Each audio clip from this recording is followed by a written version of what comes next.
Hello everyone, FPL Raptor here and welcome back to another video on the Fantasy Football Fix YouTube channel. In these daily price change prediction videos, we bring you the latest news with respect to potential price rises and potential price falls. If you're looking to build up your team value, win your mini leagues and improve your overall rank, you are in the right place. Just a friendly reminder before we start that price changes are not an exact science, they are in fact a prediction. And also over the weekend there is a lot of transfer activity happening, and as a result these price changes can change minute by minute and hour by hour. So the best way to stay up to date yourselves is by heading to fantasyfootballfix.com or by downloading our free app and enabling push notifications. But without further ado, let's get into today's video.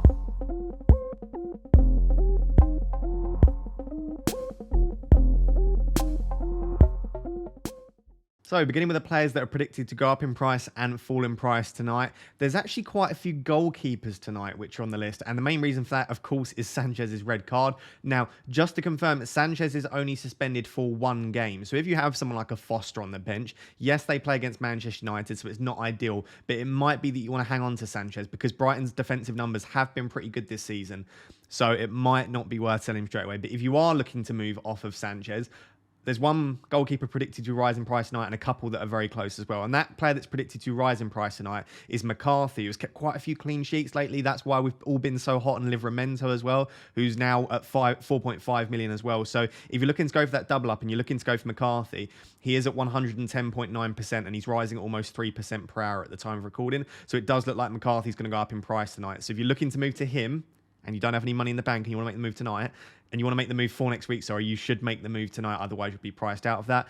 Wilf Zaha, we spoke about last night. I said it will be very, very close as to whether he'll actually go up, and that Gallagher will definitely go up, and that was the case. Gallagher 100% went up, and Zaha didn't quite, but he's now over 100%, so Zaha looks like he's going to go up in price tonight. Smith Rowe is one that looks like he's going to go up after another goal today. He's at 99.7% at the time of recording, but he is the fastest riser this evening. He is rising at around 10% per hour, so I would say with relative confidence, but by the time the price changes happen this evening, Smith Rowe will be at like 150, 160%, and he is likely to increase in price.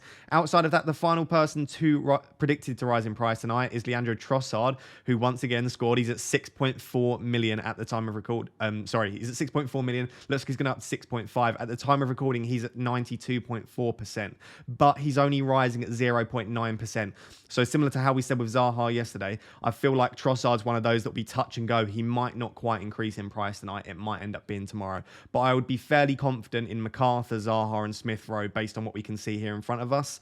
Outside of that, there are a few players that look like they're going to be rising in price pretty soon. They're currently listed as tomorrow. Livramento is one of those, but he's rising at 2.5% per hour. So if that increases to like 4 or 5% per hour this evening, it could be that Livramento rises tonight, but I do think that'll be tomorrow. There are two other keepers on this list, which are Gaeta and Ramsdale. So once again, even if you're looking to go from a Sanchez to a Gaeta or Ramsdale instead of McCarthy, it looks like you'll probably have to make the move in the next couple of days before the international break, unless you have money in the bank. So Gaeta and Ramsdale, two to monitor as well. And then two of the best fullbacks in the game, two of the best players in the game at the moment, James and Cancelo, both predicted to rise in price tomorrow, but they're both rising at quite the rate. Cancelo's rising at around 5% per hour still, which was the case last night as well. So he looks like he'll be going up soon.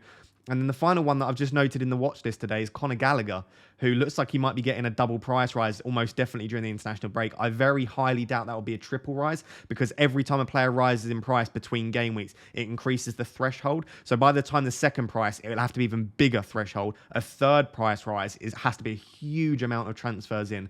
So I reckon Gallagher will get the double price rise. I'd be very shocked if it's a triple price rise. And then I've just noted two players that are predicted to fall in price tomorrow, not tonight. The predicted fallers tonight, I don't think there's anyone that interesting in particular. The two predicted to fall tomorrow, though, that are very close, could potentially be tonight, are Townsend of Everton and Azpilicueta of Chelsea. I think they're two players that are owned by quite a few that you might be looking to sell. And if you are looking to sell them before they fall, again, you'll probably have to do that at the start of the international break rather than the end. If we just switch to the actual all players, so I just made a watch list there, as I always do. The predicted players to fall in price tonight. Oh, lagged out a little bit there. There's Grealish, Bergwijn, Elneny, Dallas, Fornals, Walcott, Tanganga. None of these players I think are particularly interesting for anyone watching this video. Calvert-Lewin's one that might go down to 7.9. We might want to get him in after that. But outside of that, there aren't really that many players. Lukaku looks like he might potentially go down now. Sanchez of Spurs, that is, rather than Sanchez of Brighton. Moutinho, Click. So that's why I really didn't select anyone for the watch list, because I don't think outside of Townsend and Azpilicueta, who are predicted to fall in price tomorrow, any of that interesting. So I would definitely keep an eye on McCarthy, Zaha and Smith Rowe tonight. Trossard might just about. And then that full list of players are ones that are probably touch and go, but are more likely to rise or fall in price tomorrow evening instead. So guys, for this final section, what I decided to do is just going to take a quick look at the fixtures, because the international break's coming up, and whilst it is important to take a look at statistics of individual players, I think what's more interesting is to reassess your team and look at whether your team has the current teams which have really nice fixtures coming up, or whether potentially you need to move away from certain players from other teams as well. So just going to take a quick look at the attacking fixtures coming up, ordered by attacking difficulty and then defensive difficulty as well. So from an attacking perspective, interestingly, the team that have the best fixtures, and this is going off, if you just scroll to the bottom of the fixture analyzer, by the way, on the Fantasy Football Fix website, it tells you how they order this. So attack and defense difficulty are based on the opposition defense and attack respectively.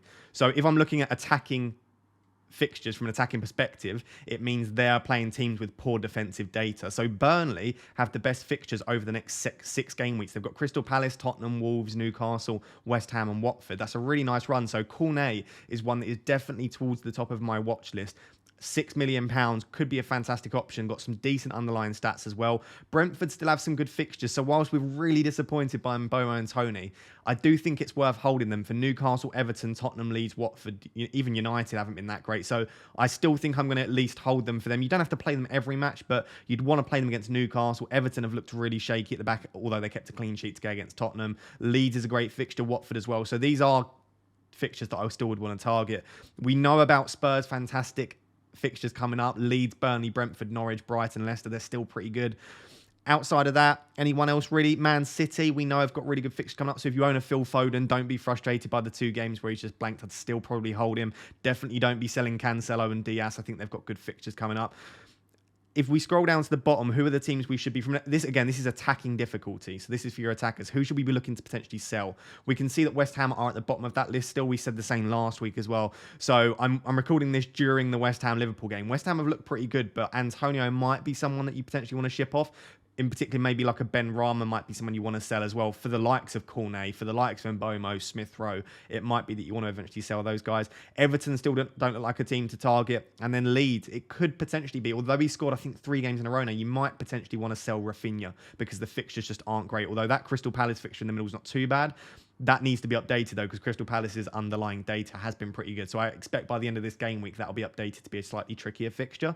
So definitely come onto the site and look at this, because this is how I know. For example, I'm happy now keeping Mbomo, Tony and Kane. I'm looking at the fixture, I'm like, there's no need to sell them. It reinforces the idea that I should potentially be looking at Cornet. And in my head, Arsenal have pretty good fixtures, but you can see here they're sort of mid-table, so maybe jumping on a Smith Rowe isn't the best idea, even though he's been great and he looks like he's going up. The fixtures coming up aren't that fantastic, so I like to do this. If we just quickly shift to the defensive difficulty, Spurs, again, are top. So Spurs are 3rd for attacking and first, for defensive difficulty. So a Reguilon and Emerson Royale.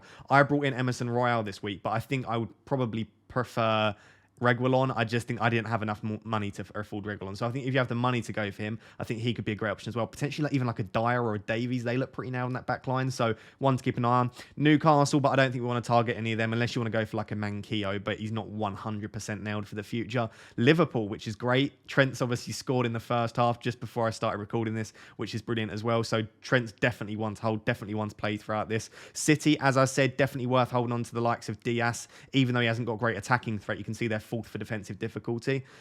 Outside of that, Palace are really one to keep an eye on. Their defensive underlying data is so good. They've got like the 3rd best XGC, expected goals conceded in the league this season.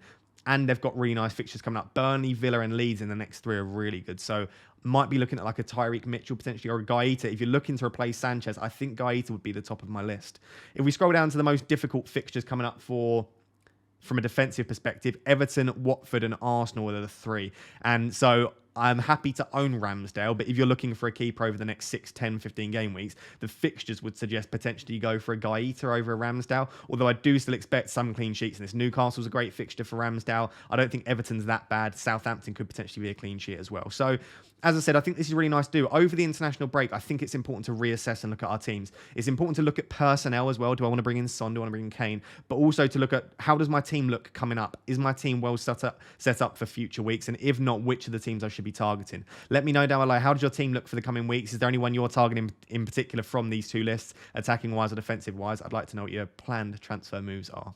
So guys, there you have it. Those are the predicted price changes for this evening as of around 5:30 p.m. As I said at the start, do check these before you make your moves tonight, because by the time tonight swings around, there could be some players that are now suddenly predicted to change in price, or some that are no longer, based on the differences in transfer activity. So do stay up to date yourselves by heading to fantasyfootballfix.com or by downloading our free app and enabling push notifications.